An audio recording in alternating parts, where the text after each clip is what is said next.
প্রতিষ্ঠানগুলি নাকি এই মাদ্রাসা নামাজ শিক্ষার জন্য এই যে কচিকাজা তোয়ালেবে এলেম যারা কমলমতি শিশু এরা এখানে নামাজ শিখবে, রোজার বিধিবিধান শিখবে, হজের মাসলা মাসাল শিখবে, রোজার মাসলা মাসাল শিখবে, এই জন্য মানে এই প্রতিষ্ঠান।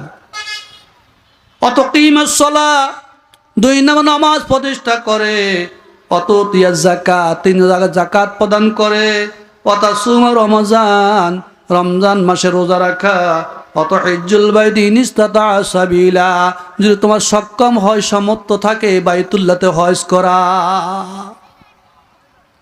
এই 5টা জিনিসের নাম হলো কি ইসলাম। এখন বলেন তো দেখি এই 5টা জিনিস থেকে আমার সরার কোনো সুযোগ আছে? আছে? কথা বলেন আছে? নাই। এই 5টা জিনিস থেকে আমাদের সরার কোনো